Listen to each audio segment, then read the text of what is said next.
Donald Trump l'a donc confirmé hier, les États-Unis comptent bien rester en Afghanistan. Pour combien de temps? Ça reste évidemment un point d'interrogation, de même d'ailleurs que l'augmentation des troupes sur place. On en parle avec Caroline Galacteros, spécialiste de géopolitique et dirigeante de la société de conseil Planeting, avec Karim Pakzad, chercheur spécialiste de l'Afghanistan à l'IRIS, l'Institut de Relations internationales et stratégiques, avec Kaneshka Sorkabi, vous êtes vous aussi spécialiste de l'Afghanistan à l'IPSE, l'Institut Prospective et Sécurité en Europe, et avec François Durper, historien à l'Université de Cergy-Pontoise et spécialiste des États-Unis.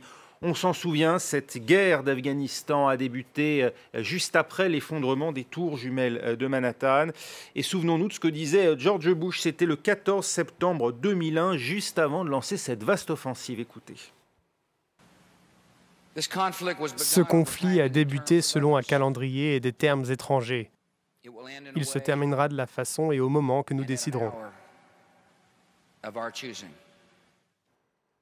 Les États-Unis, Caroline Galacteros, sont-ils toujours et vraiment maîtres du calendrier? Mais non, mais bien sûr que non. Le calendrier n'appartient ni aux États-Unis ni à un seul acteur.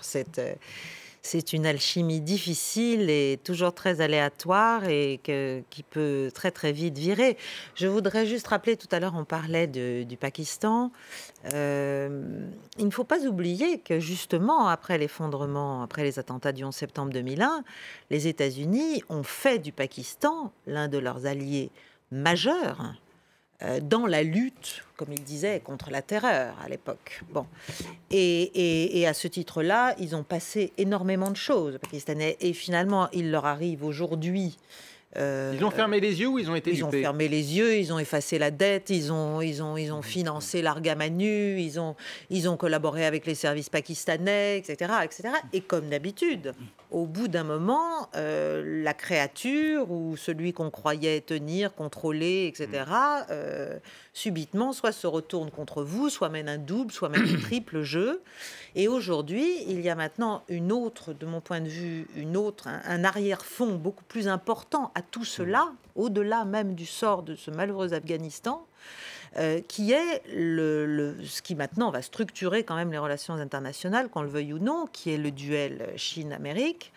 Et dans ce duel-là, bien sûr, le Pakistan et l'Afghanistan ont un rôle important. D'ailleurs, c'est très intéressant sur certaines déclarations américaines. Je ne sais plus de qui récemment, mais de chercheurs américains. Ils parlent de tous les États sauf de la Chine.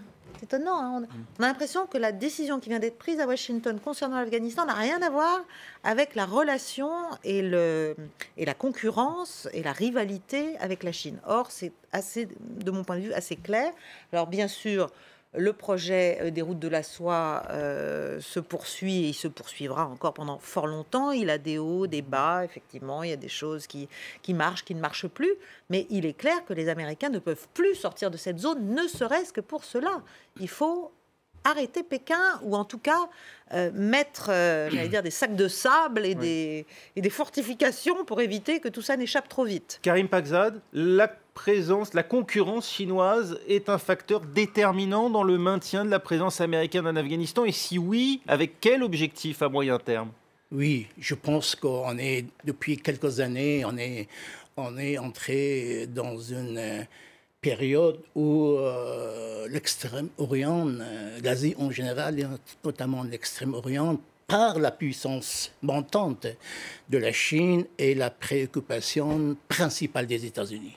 Moi, personnellement, je pense que le Moyen-Orient n'a plus la place qu'il avait dans le passé, dans la politique globale des États-Unis, l'importance qu'il avait. Pardonnez-moi, on comprend bien pourquoi la Corée du Nord est un enjeu pour les États-Unis, y compris par rapport à la Chine. On a du mal à voir en quoi l'Afghanistan est de la même manière. Il y a énormément de choses à dire, mais je me contente uniquement dans le cadre de ce qui a été annoncé par Trump, qu'on l'appelle maintenant stratégie de Donald Trump ou la nouvelle stratégie américaine. De toute façon, moi, je ne vois aucun changement fondamental par rapport à ce qui existait auparavant. Seulement sur un seul point qui n'a pas été encore évoqué, mais qui est justement en rapport avec la Chine. C'est pour la première fois que dans une déclaration ou dans un discours pareil, qu'on appelle la stratégie américaine, on mentionne le rôle de l'Inde en Afghanistan. Oui, pour dire que l'Inde doit s'impliquer. L'Inde doit s'impliquer. Moi, je ne vois pas comment l'Inde doit s'impliquer. C'est un levier, c'est simplement une manière de faire monter la pression sur le Pakistan? D'abord, il faudrait savoir que l'Inde est déjà présente en Afghanistan et, à mon avis personnel, c'est l'un des pays qui est présent d'une manière tout à fait positive en Afghanistan. C'est-à-dire le rôle que joue l'Inde en Afghanistan, avant tout, c'est un rôle de développement économique, social, très apprécié en Afghanistan. Ça, c'est le premier point. Mais s'il s'agit de pousser l'Inde à s'impliquer militairement en Afghanistan, par l'envoi des troupes ou par la formation très poussée de l'armée afghane, etc., comme vous venez de citer, et ça peut être interprété comme une moyen de pression contre le Pakistan, mais dans ce cas-là, ce moyen n'est pas productif. Parce que quoi qu'on peut dire de la faiblesse de l'économie du Pakistan, pas par la faiblesse du régime politique du Pakistan. Le Pakistan a les moyens de résister aux Américains. Ça fait 16 ans qu'on entend le double jeu du Pakistan. C'est pas nouveau. Ça fait 16 ans que les Américains, les Européens dénoncent le double jeu du Pakistan. Mais il y a eu des sanctions prises vis-à-vis du Pakistan. On ne remonte pas aux sanctions concernant les avions F-16, mais même très récemment. Mais le Pakistan, vous voyez pourquoi le Pakistan est un pays clé, non seulement par rapport à l'Afghanistan. Sans le Pakistan, il n'y aura pas de solution pour l'Afghanistan. Mais le Pakistan lui-même, c'est un pays de 200 millions d'habitants, un pays nucléaire. Un pays qui est très instable. La stabilité du Pakistan est vraiment à chaque moment pour être mise en cause. Et surtout, s'il y a une déstabilisation du Pakistan, ce sont vraiment des forces, les forces proches de Al-Qaïda, des talibans pakistanais, avec ces avatars nationalistes, etc., qui prendraient le pouvoir. C'est la raison pour laquelle, moi, je pense que le seul point nouveau dans le discours de Trump, c'est ce volet-là. Et ce volet-là, c'est très dangereux. Sur le Pakistan. François Durper, on comprend bien évidemment le danger que représente le Pakistan, bien sûr. Quand est-ce que les États-Unis pourront dire mission accomplie, pour paraphraser George Bush, en Afghanistan? C'est quoi? C'est de ramener les talibans à la table des négociations? C'est tout? Les affaiblir suffisamment pour les ramener à la table des négociations? La question, on a tous suivi le discours. C'est cette réponse. On voulait avoir cette réponse dans la nuit. À quel moment on gagne cette guerre? Bush ne le dit pas en 2001 parce qu'il y a un climat particulier, un contexte tragique particulier. Il peut dire on va faire la guerre comme ça sans dire quel est le but de paix. Mais là, il n'y a pas non plus de but de paix. C'est-à-dire que le double risque que prend Donald Trump. Le premier, c'est là de prendre la responsabilité de la guerre. À partir du moment, c'est plus la guerre d'Obama, c'est plus la guerre de George W. Bush. Il met des moyens supplémentaires, c'est sa guerre désormais. Et il dit pas à quel moment cette guerre sera gagnée. Il ne le dit pas. Et on voit bien de notre discussion que cette guerre, elle va pas se gagner militairement, elle va se gagner diplomatiquement. Parce qu'on a l'impression que le but, c'est une présence stratégique et pas d'objectif. Voilà. Et pourquoi l'objectif? Deuxième chose, il faut dire qu'il y va avec 20% des Américains qui veulent les renforts. Il y a 20% des Américains qui veulent les renforts. Les Américains ne veulent pas de cette guerre. Donc c'est quand même complètement différent de 2001 où 9 Américains sur 10 voulaient de cette guerre. Et non seulement les Américains ne veulent pas cette guerre, mais ça ne vous a pas échappé que Donald Trump n'a pas fait campagne là-dessus. Quand Barack Obama arrive au pouvoir en 2009, la première chose qu'il fait, il dit « nous allons nous retirer d'Irak ». Qu'est-ce qu'il a proposé dans sa campagne ? De se retirer d'Irak. C'est condamnable, ce qu'on veut, on peut ne pas être d'accord, c'est cohérent. Lui a fait sa campagne sur, alors à peu près, Come Home America, c'est-à-dire l'isolationnisme. Il n'y avait pas que Come Home America, il y avait aussi America Great Again, First, alors il y a du Great, il y a du First, etc.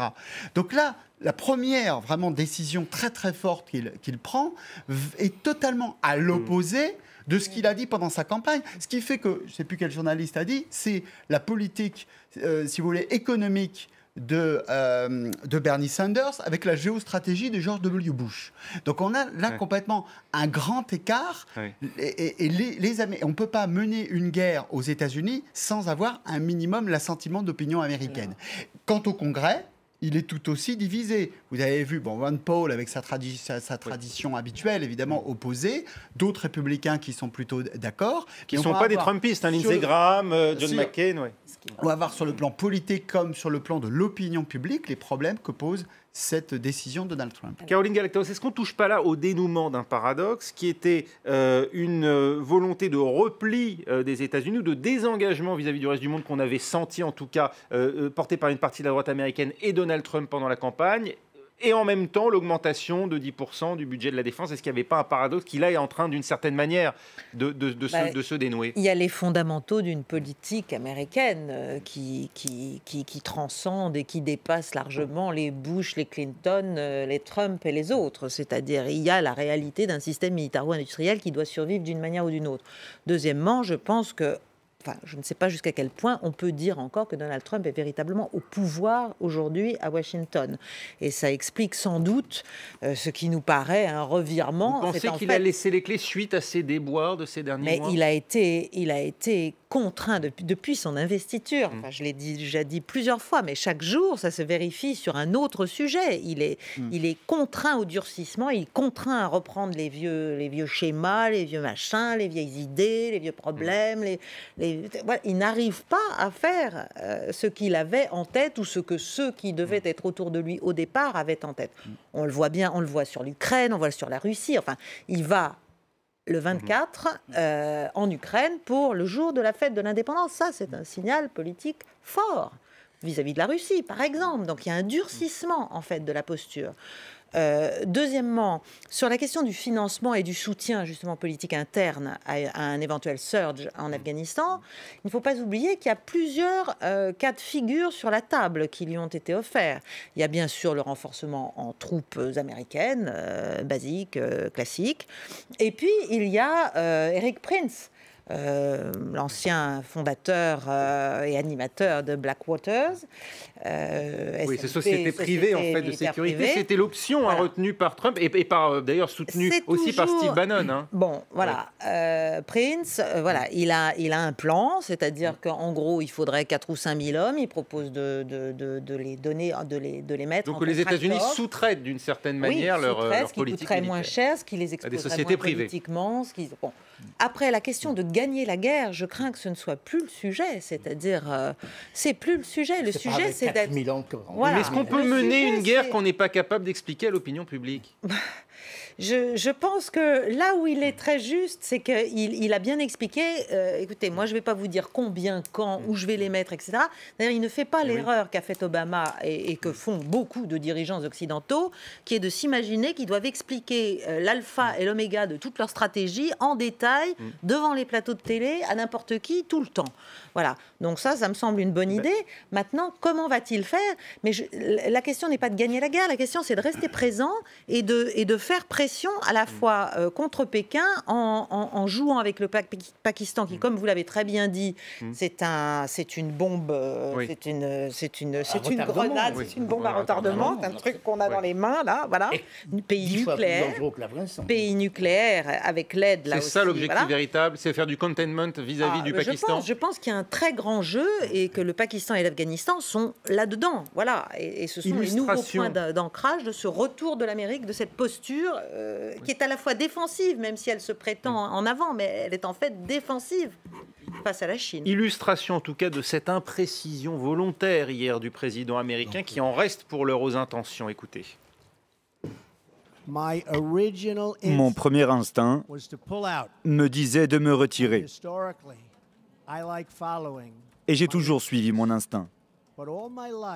Mais j'ai aussi entendu dire que les choses étaient différentes quand on était assis derrière le bureau ovale. J'ai donc étudié la question de l'Afghanistan dans ses moindres détails et sous tous ses angles. Les conséquences d'un retrait rapide sont à la fois prévisibles et inacceptables. Nous ne donnerons pas le nombre de troupes ni les plans de nos prochaines actions militaires.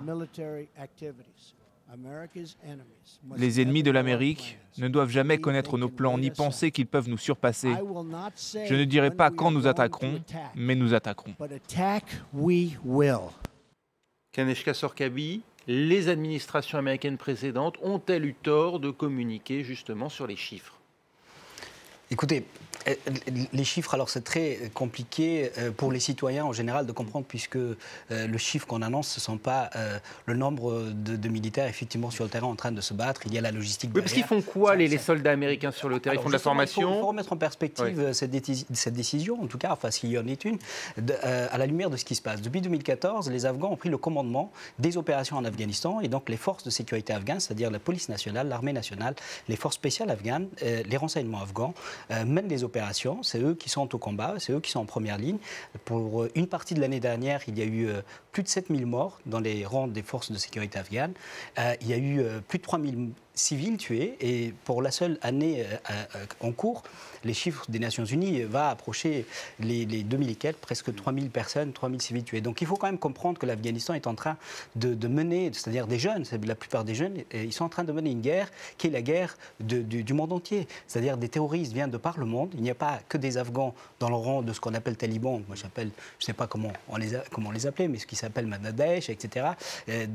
Poutine a dit que 5000 Russes sont partis en Syrie, vont revenir. L'Asie centrale, il y a à peu près 5000 citoyens d'Asie centrale sont partis en Syrie, vont revenir. Il y a les Ouïghours en Chine, il y a le Pakistan où beaucoup de gens passent. Et donc, maintenant, il y a ce qu'on appelle Daesh ou talibans qui sont de connivence. Ils viennent d'ailleurs de commettre des massacres dans le nord de l'Afghanistan. Donc, ce qu'il faut comprendre, c'est que pour Donald Trump, ce n'est pas une prise de risque énorme puisque ce sont les Afghans qui mènent la guerre, d'abord. Et les militaires américains, d'abord, interviennent en termes de formation et l'OTAN, à ce titre, puisque l'OTAN a le commandement.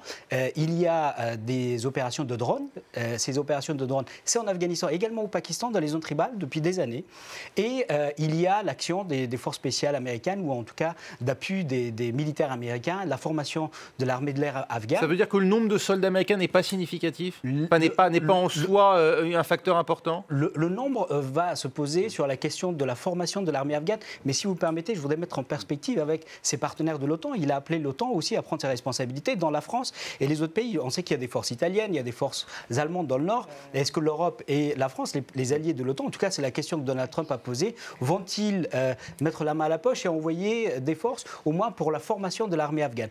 Et parallèlement à cela, il faut quand même mettre en perspective la question que vous avez posée, les intérêts. Aujourd'hui, il y a un grand jeu géostratégique en Asie centrale. La Chine est en train de construire un grand chemin de fer avec d'autres pays d'Asie centrale qui va lier l'Europe à la Chine. Ça sera le premier grand chemin de fer qui va passer par l'Afghanistan et l'Iran, va ouvrir tout le marché d'Asie centrale. Deux autres projets concurrents d'ouverture d'Asie centrale ont eu lieu. L'un dont on a parlé, le Pakistan et la Chine avec le port de Gwadar, investissement massif, mais pour l'instant c'est un projet en échec, mais qui contribue plus à alimenter la Chine par le Moyen-Orient. Et l'autre projet, c'est le Chabahar, c'est le grand port entre l'Inde, l'Afghanistan et l'Iran, un grand port avec ces routes pour le projet des nouvelles routes de la soie pour ouvrir toute l'Asie centrale. Et bien évidemment, l'homme d'affaires qu'il est, je pense qu'il a bien compris, il a dit quelque chose d'assez important. Et je termine là-dessus. On a dit que l'Afghanistan est un pays, il y a beaucoup de ressources, entre autres le lithium.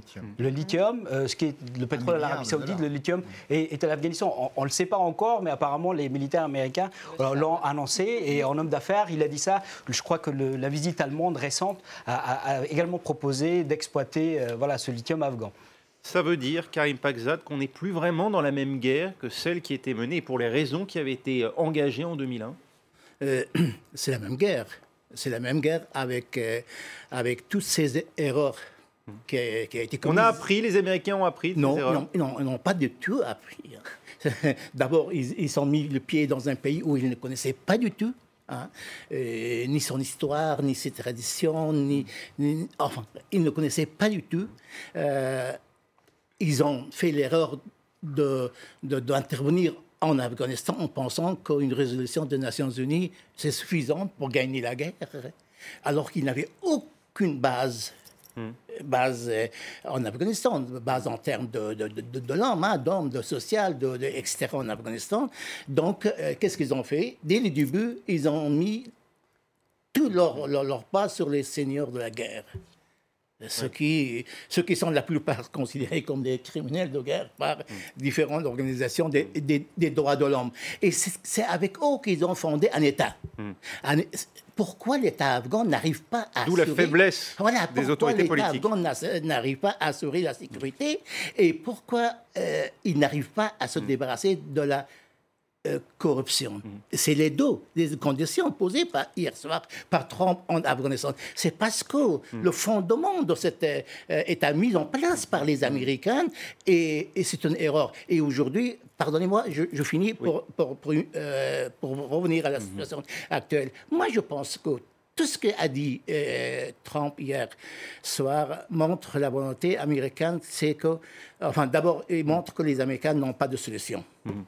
Ils n'ont pas de solution. Tout ce que font les Américains aujourd'hui en Afghanistan, c'est de y rester et de voir comment la situation évolue.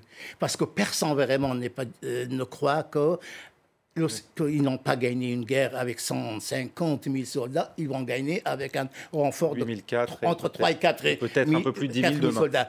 L'objectif, c'est comme a annoncé John McCain. Moi, je pense que ce qui a dit Trump est conforme à la conclusion du rapport de John McCain qui, après un voyage en Afghanistan, lui a présenté. On dit pas de nouvelle stratégie. On aide pour l'Afghanistan et nos troupes et prépare les conditions de négociation avec les talibans. François Durper, le mot de conclusion, ça change peut-être la présence, ou en tout cas ça va augmenter, accroître la présence américaine en Afghanistan. Est-ce que le discours d'hier change quelque chose en revanche à la politique de Donald Trump et à son mandat ? Que ça change, on le voit très bien avec le départ de Bannon et du nationalisme, ça change deux choses. Sur le plan de la politique étrangère, c'est peut-être la fin de cette America First. Et puis sur le plan, et c'est pas le sujet d'aujourd'hui, mais de la politique économique, on va le voir dans les jours qui viennent, c'est peut-être la fin de cette volonté de mettre fin au traité de libre-échange.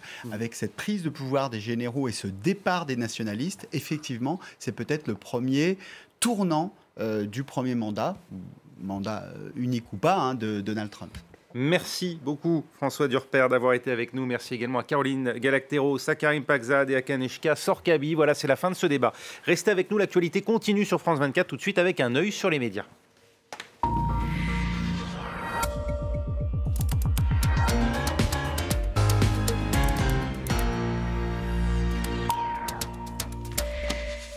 Voilà, et on réagit sur Internet sur le sujet de notre débat. La présence américaine en Afghanistan, on n'a pas fini de voir, semble-t-il, des soldats américains sur place. Donald Trump qui revoit sa stratégie. Oui, le président américain qui s'est incliné devant la triste réalité afghane selon le Washington Post. Cette volte-face reconnue par le président lui-même au cours de son discours. Lui qui depuis plusieurs années critiquait l'administration Obama en la matière. En témoigne cette série de tweets que nos confrères de USA Today ont pu compiler, qui date donc depuis 2011. Il y a par exemple celui-ci où en 2013, à son habitude, il faisait plutôt dans la dentelle, il critiquait l'initiative de dirigeants stupides et qui coûtait cher à tout niveau aux États-Unis. Make America Great. Donald Trump qui, selon USA Today toujours, apprend au final la même difficile leçon qu'Obama et Bush, à savoir qu'ils ne parviendront peut-être pas à gagner l'Afghanistan, mais qu'ils ne pouvaient pas se permettre de le perdre. Un discours qui a été salué par Jens Stoltenberg, le secrétaire général